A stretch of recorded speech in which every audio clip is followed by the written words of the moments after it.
Hello friends, here I am doctor Vandana Gupta.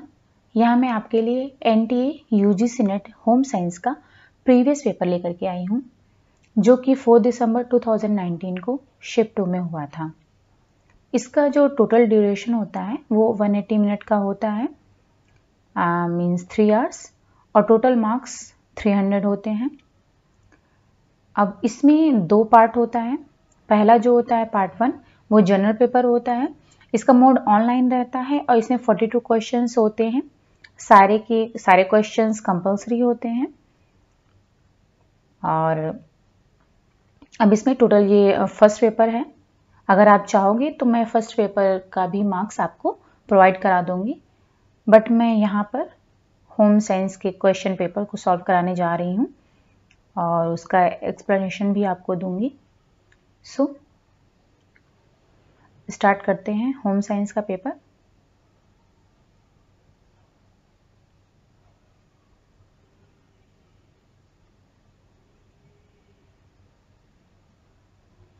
ये है part second. ये है पार्ट सेकेंड होम साइंस। इसमें 92 क्वेश्चंस हैं और इसमें भी सारे क्वेश्चन कंपलसरी हैं, मोड ऑनलाइन है और मार्क्स 200 हैं।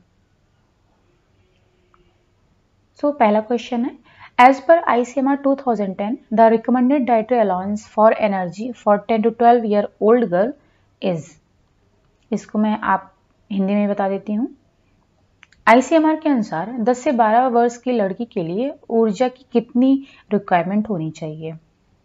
आंसर है इसका, सेकंड आंसर है means 2010 kilo calorie per day, 2010 kilo calorie per day answer है। फिर आते हैं सेकंड क्वेश्चन पर, choose the incorrect statement about BMR।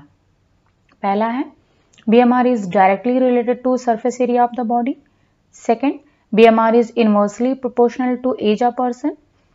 Third है BMR is increased in warm climate. और fourth है males have higher BMR than age matched females. BMR का मतलब है basal metabolic rate. अब इसमें आपको इनकरेक्ट स्टेटमेंट चूज करना है। ये हमेशा याद रखिएगा कि इसमें करेक्ट पूछा या फिर इनकरेक्ट पूछा है। इसमें बहुत सारी गलतियां हो जाती हैं। सो आपको ये ध्यान रखना है कि ये इनकरेक्ट पूछ रहा है।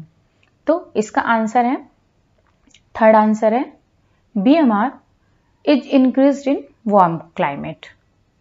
ये गलत आंसर है और इसकी जो तीनों आंसर हैं वो सही हैं। इसको मैं हिंदी में बता देती हूँ। पहला है कि BMR शरीर की सतही क्षेत्र से संबंधित है, ये सही है। BMR व्यक्ति की उम्र के वेद को मानुपाती, ये भी सही है। BMR गर्म जलवायु में बढ़ जाता है, ये आंसर गलत है। और पुरुषों का BMR उसी उम्र की महिलाओं की अपेक्षा उच्च होता है, ये भी सही आंसर है। अब आते हैं थर्ड क्वेश्चन पर, a diet high in saturated fats can be linked to which of the following disorder. Means आहार में संतृप्त वसा उच्चतर निम्नलिखित विकारों में से किससे संबंधित हो सकती है? तो इसका आंसर है, फोर्थ आंसर है मीन्स कार्डियोवैस्कुलर डिजीज। मीन्स कि अगर जो है डाइट में सैचुरेटेड फैट अधिक मात्रा में होगा तो उससे आपको कार्डियोवैस्कुलर डिजीज की प्रॉब्लम हो सकती है। अब आते हैं नेक्स्ट क्वेश्चन पर, Which of the following fat is rich in which of the following fat is rich in short and medium chain fatty acids? Means कि कौन है निम्नलिखित वसा में से कौन सी अल्प एवं मध्यम वसीय अम्लों की श्रृंखला में समृद्ध है? तो इसका आंसर है बटर मीन्स मक्खन। अब आते हैं नेक्स्ट क्वेश्चन पर, bars is a tool used for, means BARS, ये एक टूल है, किसके लिए यूज किया जाता है? जिसका कि आंसर है, थर्ड आंसर है परफॉर्मेंस अप्रेजल, ये इसका आंसर है। अब इसको हम डिटेल में समझते हैं कि ये क्या है। ओके, तो ये है बार्स। बार्स का मतलब है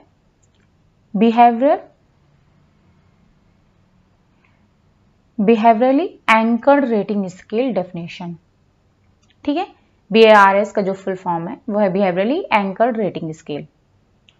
अब ये जो स्केल होती है ये एक मेजरिंग सिस्टम होता है जिसमें कि जिस कंपनी में या जिस इंस्टीट्यूशन में कोई भी एम्प्लॉय काम कर रहा है या फिर कोई ट्रेनी है, तो उसकी परफॉर्मेंस और जो भी उसका स्पेसिफिक बिहेवियरल पैटर्न है, जो भी उसका स्पेसिफिक बिहेवियर है वो, और उसके परफॉर्मेंस के अकॉर्डिंग रेटिंग दी जाती है उनको।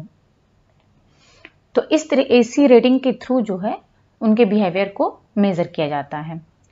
अब जो एम्प्लॉय का बिहेवियर है उसको जो है, जो उनका प्री डिटरमाइंड बिहेवियर है, मीन्स जो भी उनका नॉर्मल बिहेवियर होगा पहले से जो उनका बिहेवियर है उससे उसको कंपेयर किया जाता है और ये देखा जाता है कि जो उनका जो प्री डिटरमाइंड बिहेवियर था, जो पहले का बिहेवियर था, वो इस बिहेवियर से कितना डेविएट हो रहा है। ठीक है, तो इस तरीके से ये मेजर किया जाता है।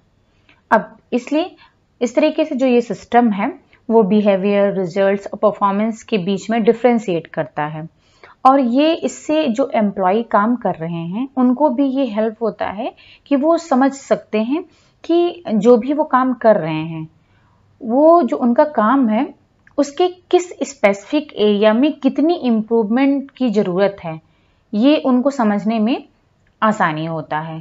तो जो बार्स ये मेजरिंग स्केल है, जो ये सिस्टम है, ये एम्प्लॉय को भी जो है बेनिफिट प्रोवाइड करता है और जो भी इंस्टीट्यूशन है उनको भी बेनिफिट प्रोवाइड करता है, क्योंकि वो पता कर पाते हैं कि जो उनके एम्प्लॉय हैं उनका परफॉर्मेंस कैसा है, उनका बिहेवियर पैटर्न कैसा है, और जो एम्प्लॉय हैं वो खुद को मेजर कर पाते हैं, खुद को जो है इम्प्रूव कर पाते हैं, जो भी उनके प्रॉब्लम है उसको जो है वो उससे इम्प्रूव कर पाते हैं।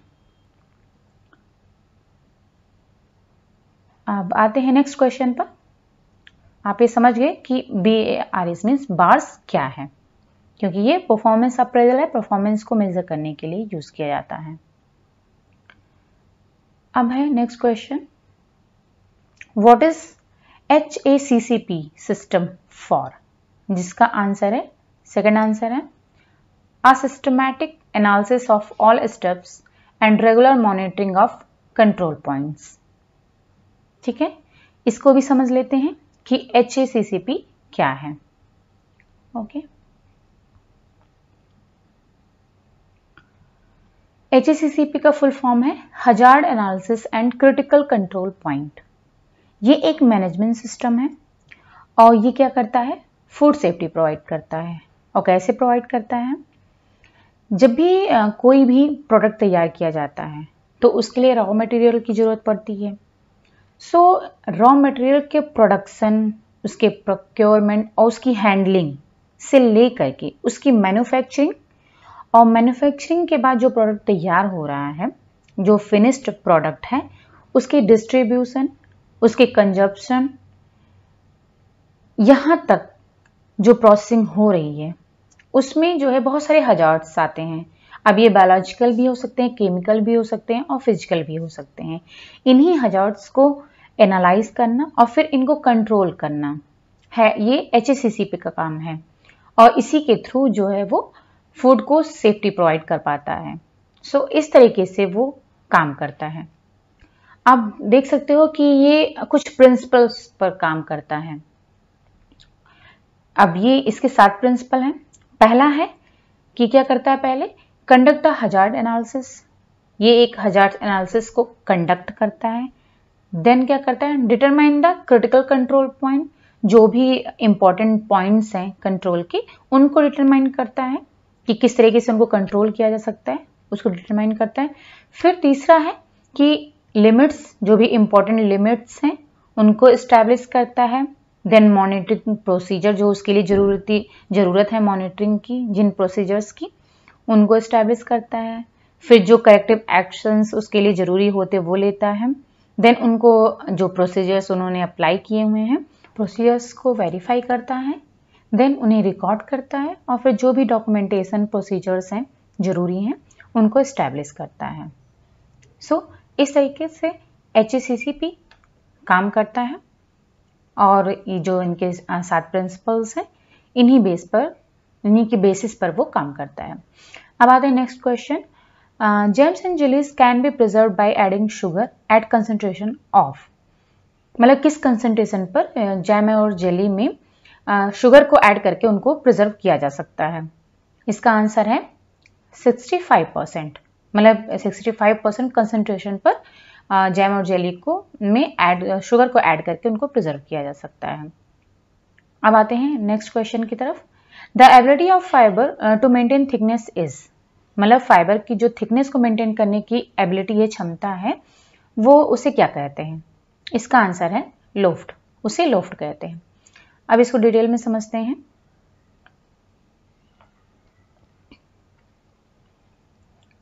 अब इसमें लोफ्ट के साथ साथ में दी गई है विकेबिलिटी, रेजिलेंस और इलास्टिसिटी। ये क्या होती है, सारे टर्म्स को समझते हैं कि क्या होता है। विकेबिलिटी क्या होती है? विकेबिलिटी जो फैब्रिक की वो एबिलिटी होती है जो कि मॉइस्चर को इवेपोरेट करती है एटमॉस्फेयर में, इसी को विकेबिलिटी कहते हैं। अब इसके 2 फैक्टर हैं। पहला फैक्टर ये है कि जो भी स्किन की सरफेस है हमारी, उस पर जो सेटिंग के कारण पर्सपिरेशन हो रहा है उसको क्या करता है, पसीने को वो जो भी फैब्रिक है जो उसकी विकेबिलिटी क्वालिटी है, जो एबिलिटी है, उसके कारण से वो उसको इवेपोरेट कर देता है। मीन्स जो पसीना है उसको हमारे स्किन से दूर कर देता है। और सेकंड फैक्टर ये है कि जब ये जो मॉइस्चर हमारे स्किन पर है उसको जब वो एटमॉस्फेयर में ट्रांसफर कर रहा है तो उससे क्या होता है, हमको कंफर्टेबल फील होता है। इस तरीके से ये जो है जो भी का फैब्रिक को वियर कर रहा है उसको ये कंफर्टेबल फील कराता है। और फिर है लॉफ्ट एंड रेजिलेंसी। अब लॉफ्ट क्या होता है ये तो आपने देख लिया आंसर में कि जो भी थिकनेस को मेंटेन करने की एबिलिटी है उसको लॉफ्ट कहते हैं। मतलब किसी भी फैब्रिक को आप जो कंप्रेस करते हो उसके बाद में रिलीज करते हो, देन वो अपने ओरिजिनल थिकनेस में आ जाता है, बैक टू ओरिजिनल थिकनेस, तो उसी को लॉफ्ट कहते हैं। और रेजिलेंसी जो है उसमें क्या है कि जब भी आप किसी फैब्रिक को कंप्रेस कर रहे हो, उसको बेंड कर रहे हो या फिर उसको डिफॉर्म कर रहे हो किसी भी तरीके से, फिर जब उसको आप रिलीज करते हो तो वो बैक टू अपने शेप में, जो ओरिजिनल शेप है उसमें आ जाता है। इस एबिलिटी को रेजिलेंसी कहते हैं। और ऊल और जो सिल्क फैब्रिक है वो मोर रेजिलेंट होता है, क्योंकि जब आप इनको वियर करते हो तो उसमें बहुत सारे रिंकल्स पड़ जाते हैं, क्रश होता है और डिफॉर्म हो जाता है, बट आफ्टर हैंगिंग जो है वो अपने शेप में आ जाता है। ये लॉफ्ट और रेजिलेंसी हो गया। अब आता है इलास्टिसिटी। इलास्टिसिटी उसकी भी वही एबिलिटी है जो कि रेजिलेंसी की है, मतलब लगभग दोनों सेम है। इसमें भी क्या होता है कि जब भी आप किसी भी फैब्रिक को उसको स्ट्रेस पर डाल रहे हो, देन उसको रिमूव कर रहे हो, तो क्या होता है वो अपनी ओरिजिनल लेंथ, शेप और साइज में रिटर्न हो जाता है। इसी एबिलिटी को इलास्टिसिटी कहते हैं। अब इलास्टिक जो रिकवरी है वो रेजिलेंसी का, किसी फैब्रिक का जो फाइबर का जो रेजिलेंसी उसकी क्वालिटी है, जो रेजिलेंस की एबिलिटी है, उसको इवेलुएट करने के लिए ये जो है इलास्टिसिटी एक इम्पॉर्टेंट फैक्टर होता है। उसको इवेलुएट करने के लिए इसका यूज किया जाता है, क्योंकि अगर कोई फैब्रिक उसकी इलास्टिक जो रिकवरी है वो अच्छी है, देन उसकी जो रेजिलेंसी है वो भी अच्छी होगी, इसका मतलब है। तो ये इस तरीके से जो इलास्टिसिटी है वो रेजिलेंसी को इंडिकेट करता है, उसके लिए एक इम्पॉर्टेंट फैक्टर का काम करता है। तो ये हो गया इलास्टिसिटी और लॉफ्ट क्या होता है, रेजिलेंसी क्या होता है। और ठीक है, आप ये समझ गए ये चारों टर्म्स क्या क्या होते हैं। अब आते हैं नेक्स्ट क्वेश्चन पर।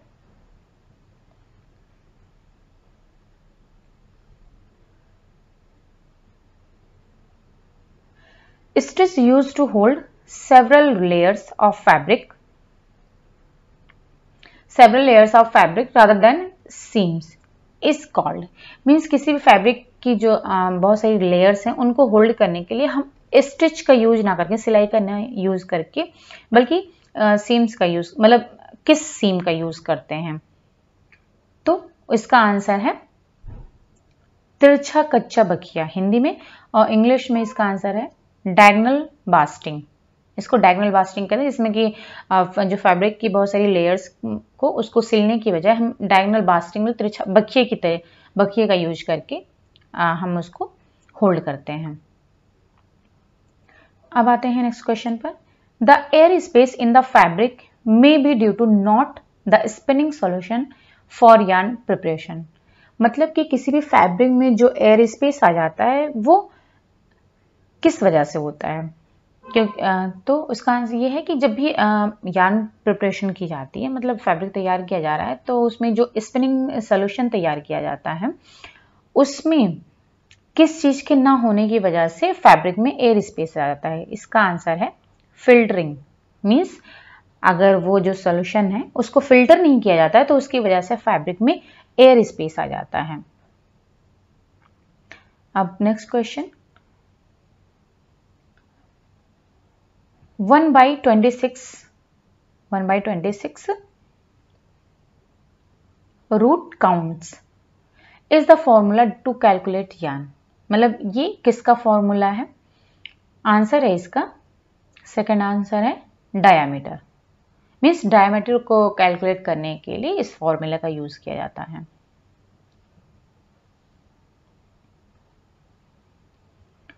The device in machine which feeds a thread in sufficient quantity and tightens loop is means machine में कौन सी डिवाइस है जो कि पर्याप्त मात्रा में धागा तैयार करती है, धागा देता है और जो लूप है उसको टाइट रखता है।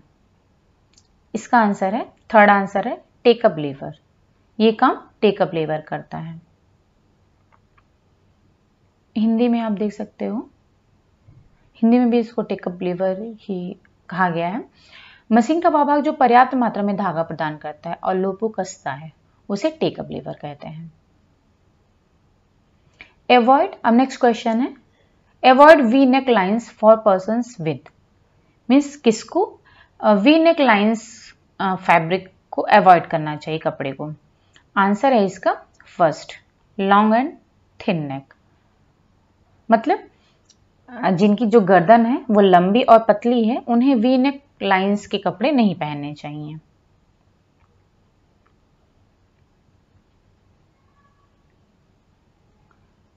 अब क्वेश्चन है, सिलावटी मीन्स छाया चित्र। सिलावटी क्या होता है? इसका आंसर है outline of the clothes noticed from distance. Means किसी भी कपड़े की जो आउटलाइन है उसको दूर से ही नोटिस करना सिलावटी कहलाता है। मीन्स छाया चित्र कहलाता है।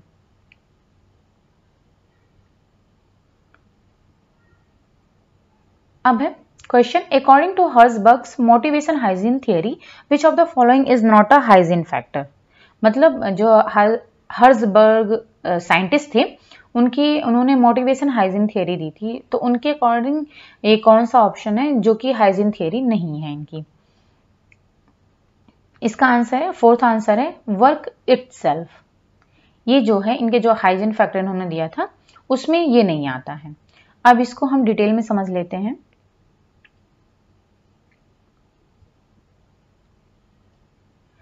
इन्होंने दो थियरी मतलब इन्होंने जो थियरी दी थी वो दो फैक्टर पर डिपेंड करती है। पहला है मेंटेनेंस या फिर हाइजीन फैक्टर इन्होंने कहा, और दूसरा इनको इन्होंने मोटिवेशनल फैक्टर कहा। 1959 में फ्रेडरिक हर्जबर्ग जो कि एक बिहेवियरल साइंटिस्ट थे, उन्होंने दो फैक्टर थियरी दी, या फिर इसको मोटिवेटर हाइजीन थियरी भी कह सकते हैं। इनके अकॉर्डिंग कुछ जॉब फैक्टर्स ऐसे होते हैं जो कि हमको सेटिस्फैक्शन प्रोवाइड करते हैं, कुछ ऐसे होते हैं जो कि हमें डिससेटिस्फैक्शन से बचाते हैं। अब इनके अकॉर्डिंग जो सेटिस्फैक्शन का अपोजिट नो सेटिस्फैक्शन होता है और डिससेटिस्फैक्शन का अपोजिट नो डिससेटिस्फैक्शन होता है। मतलब डिससेटिस्फैक्शन का अपोजिट सेटिस्फैक्शन ना होकर के बल्कि नो डिससेटिस्फैक्शन होता है। इसको समझते हैं हम। अब इन्होंने जो दो फैक्टर दिया, अब उसमें जो पहला है हाइजीन फैक्टर जिसको इन्होंने डिससेटिस्फायर कहा या फिर मेंटेनेंस फैक्टर्स कहा, क्योंकि ये जो है डिससेटिस्फैक्शन को अवॉइड करने के लिए इसकी जरूरत पड़ती है, इसलिए इसको डिससेटिस्फायर कहा गया। हर्जबर्ग ने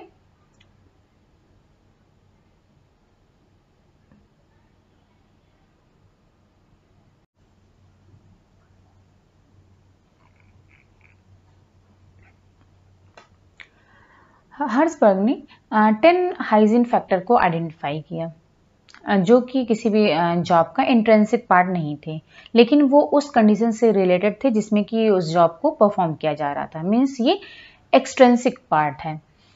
अब ये जो 10 फैक्टर्स हैं वो कौन कौन से? Company policy and administration, technical supervision, job security, working condition, interpersonal relationship with peers, subordinates and supervisors, salary, job security and personal life. ये जो है हाइजीन फैक्टर्स के 10 फैक्टर्स थे। फिर उसके बाद में दूसरा उन्होंने बताया मोटिवेशनल फैक्टर। अब ये जो फैक्टर है ये पॉजिटिव इफेक्ट डालता है, जो भी ऑर्गेनाइजेशन में जो भी एम्प्लॉय काम करते हैं उनके काम पर ये पॉजिटिव इफेक्ट डालता है, मोटिवेशनल फैक्टर। और इसके 6 फैक्टर हैं, जैसे achievement, recognition, advancement, work itself, possibility of growth and responsibility. ये आप देख सकते हो जो उसमें आंसर था हाइजीन फैक्टर का, तो ये जो वर्क इटसेल्फ है ये मोटिवेशनल फैक्टर में आता है, ना कि हाइजीन फैक्टर में आता है, क्योंकि ये जो भी एम्प्लॉय काम कर रहे हैं उनको मोटिवेट करता है ये सारी चीजें। तो ये 6 फैक्टर हैं मोटिवेशनल फैक्टर के। अब अगर जो ये फैक्टर्स हैं, ये जो 6 फैक्टर हैं, अगर इनमें इंक्रीमेंट हो रहा है तो ये क्या करता है? एम्प्लॉय को सेटिस्फाई करते हैं। लेकिन अगर इनमें डिक्रीज हो रहा है तब भी ये जो है, जो लेवल ऑफ सेटिस्फैक्शन है उस पर कोई इफेक्ट नहीं डालेंगे। इसलिए मोटिवेशनल फैक्टर को पॉजिटिव फैक्टर कहा गया है।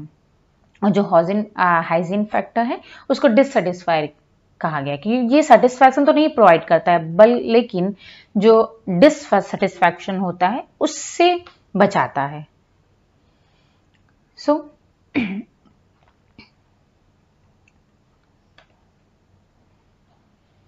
अब आते हैं नेक्स्ट क्वेश्चन पर।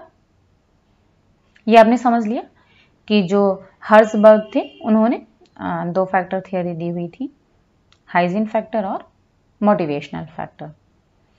अब है कि resources which are present in the environment but have not been utilized are called as. Means environment में जो भी रिसोर्सेज प्रेजेंट हैं बट उनको हम यूटिलाइज नहीं करते, वो क्या कहलाते हैं? इसका आंसर है 4 पोटेंशियल रिसोर्सेज।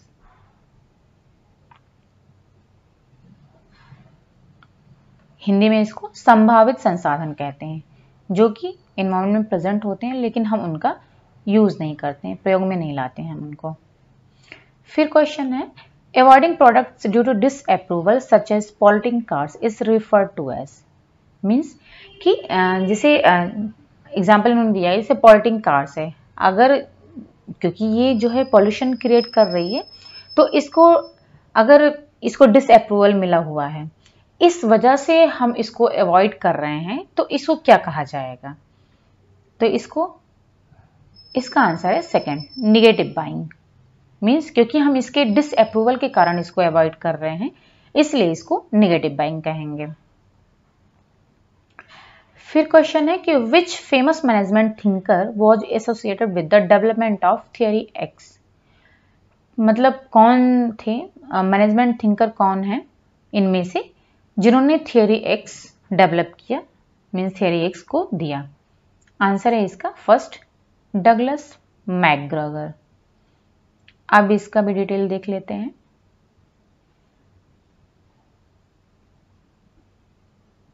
नाइनटीन 1960 में theory X and theory Y को पहली बार डगलस मैकग्रेगर ने अपनी book the human side of enterprise में पहली बार एक्सप्लेन किया इन थियरी को।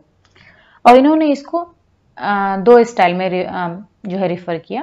पहला अथॉरिटेरियन, जिसको इन्होंने थियरी एक्स कहा, और दूसरा पार्टिसिपेटिव, जिसको इन्होंने थियरी वाई कहा। अब आप एग्जाम्पल के थ्रू आप समझ सकते हो कि यदि आप ये बिलीव करते हो कि जो भी आपके टीम मेंबर हैं वो अपने काम को पसंद नहीं करते हैं और उनके अंदर बहुत ही कम मोटिवेशन है उस काम को लेकर के, देन अकॉर्डिंग टू मैकग्रेगर आप जो है एक अथॉरिटेरियन स्टाइल का यूज करोगे उनके लिए, जो मतलब अपने मैनेजमेंट के लिए आप अथॉरिटेरियन स्टाइल का यूज करोगे, जो कि एक निगेटिव फैक्टर है। और दूसरी जगह पर यदि आप ये बिलीव करते हो, ये विश्वास करते हो कि जो भी आपके टीम मेंबर हैं, जो आपके लोग हैं, वो जो भी वो उनका काम है उसको करने में वो अपने आप पर प्राइड फील कर रहे हैं, अच्छा फील कर रहे हैं और उस काम को वो एक चैलेंज की तरह ले रहे हैं। तो आप जो है पार्टिसिपेटिव मैनेजमेंट स्टाइल का यूज करोगे उनके लिए। और जो भी मैनेजर या भी जो भी हाई लेवल पर बैठा हुआ है, तो वो जो भी अगर वो इस अप्रोच का मीन पार्टिसिपेटिव अप्रोच का अगर वो यूज करता है, तो वो फिर अपने जो भी उसके लोग हैं, जो भी उसके टीम मेंबर हैं, उन पर वो ट्रस्ट करता है कि वो जो भी उनका काम है उसको उसकी जो ओनरशिप वो खुद ले सकते हैं, जो भी वो काम कर रहे हैं। तो इस तरीके से आप उनके साथ मिल करके काम करते हो, आप उनके भी सजेशन लेते हो, उनकी भी एडवाइस लेते हो। यह नहीं कि सिर्फ अपनी ही एडवाइस दे रहे हो, अपने ही सजेशन को उन पर थोप रहे हो। तो इस तरीके जब आप एक दूसरे से मिलकर के काम करते हो, एक टीम मेंबर की तरीके काम करते हो, तो जो उनके द्वारा काम किया जा रहा है बहुत ही इफेक्टिव वे में जाता है। तो ये कंपनी को भी, जो भी आपकी कंपनी है, जो भी आपका काम है, उसको बहुत अच्छा इफेक्ट डालता है उस पर, और वो ग्रोथ करता है। ये था थ्योरी एक्स एंड वाई, जो कि डगलस मैकग्रेगर के द्वारा दिया गया था। अब आते हैं नेक्स्ट क्वेश्चन पर।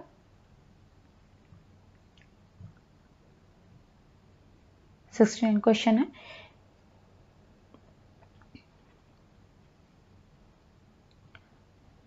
the process of encapsulating a building with steel beams or girders to make it an earthquake resistant structure is called। Means किसी भवन में स्टील बीम अथवा गार्डर डालकर भूकंप रोधी ढांचा बनाने की प्रक्रिया क्या कहलाती है? इसका आंसर है रेट्रोफिलिंग।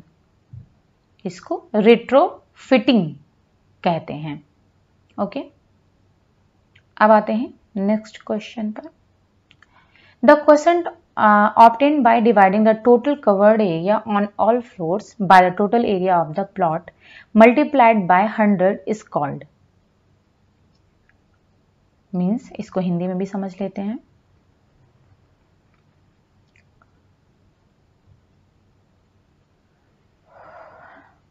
प्लॉट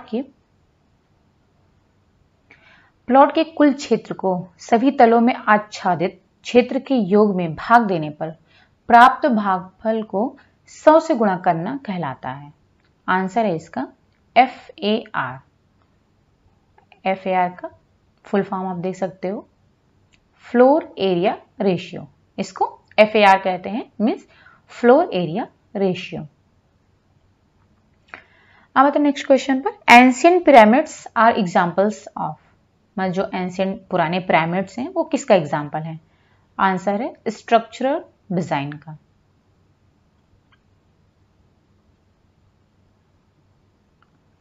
अब है द थियरी दैट एम्फसाइजेस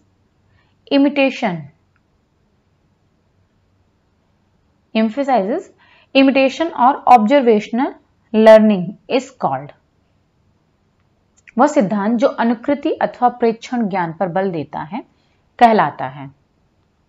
इसका आंसर है, थर्ड आंसर है, सामाजिक सीख सिद्धांत, मीन्स सोशल लर्निंग थियरी। ये थी कुछ क्वेश्चन होम साइंस के सेकंड पेपर से। इसके आगे मैं नेक्स्ट वीडियो में इसके आगे के क्वेश्चन आपके साथ शेयर करूंगी। अगर आपको ये वीडियो पसंद आ रहा है और ये आपको यूज़फुल लग रहा है तो please like, share and subscribe. Thank you so much for watching.